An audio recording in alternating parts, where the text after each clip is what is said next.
Mon père jouait de la guitare, il était prof au conservatoire. J'ai pas étudié vraiment chez lui, j'ai fait je crois 2-3 mois. Moi j'étais pressé de savoir plaquer des accords et écrire des histoires. Bonjour à tous, salam alaikum, c'est Dendana. Je suis auteur, compositeur, interprète et vous êtes sur le Courrier de l'Atlas.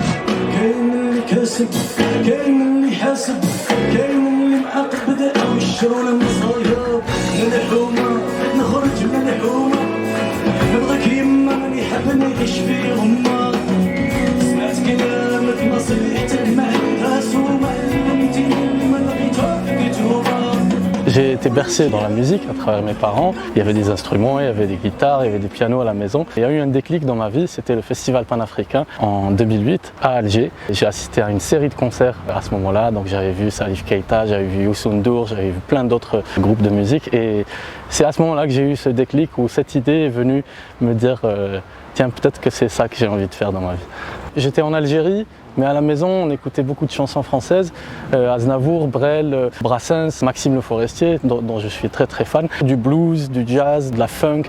J'ai grandi dans cet environnement et dehors, c'est là où j'écoutais la musique raï et la musique populaire. J'étais bercé dans cet entre-deux et aujourd'hui, j'essaie de restituer cet entre-deux à travers ma musique. Shadi Madi, c'est l'équivalent de Amstramgram, cette expression qui existe partout dans le monde, c'est un jeu d'enfant. À travers Shadi Madi, c'est un choix de partir ou de rester. On se pose cette question arrivé à un certain âge. On se pose la question si l'herbe elle est plus verte ailleurs. Et je rassure, elle n'est pas plus verte ailleurs. C'est simplement le fait de choisir d'aller apprendre ailleurs, apprendre d'autres cultures, apprendre d'autres sonorités, d'autres cuisines. Et j'ai toujours été attiré par le voyage, par le partage. Dans l'album, ça parle de ça. On retrouve Salamat qui parle de retrouver le pays. Finek aussi, les retrouvailles avec ce pays qu'on ne reconnaît pas parce que quand on parle longtemps, y a des choses qui changent, il y a des nouvelles constructions, les rues changent, les gens changent aussi. Mais ça fait 15 ans que je suis en France. À la famille, j'avais dit que j'allais faire des études et j'allais revenir, mais secrètement, j'avais quelque chose qui me disait qu'il fallait que je reste et qu'il fallait que je fasse de la musique. Il y a beaucoup d'Algériens ici, on retrouve une part d'Algérie aussi ici en France. Donc si j'ai envie de manger algérien, il y a plein de restaurants pour manger algérien. Si j'ai envie de parler algérien, il y a des endroits pour aller le faire.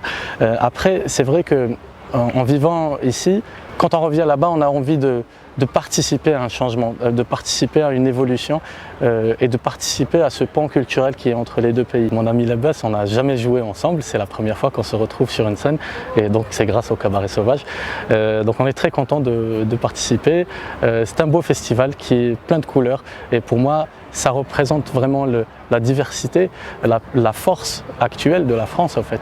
Ça fait des années que je suis ici en France et la France cherche encore où aller piocher et où aller puiser une ressource.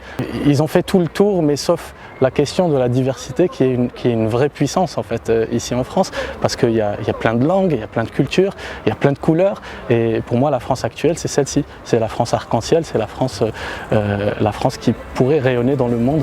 Il suffit juste de regarder sa population, et c'est ça la plus grande force que je retrouve en France.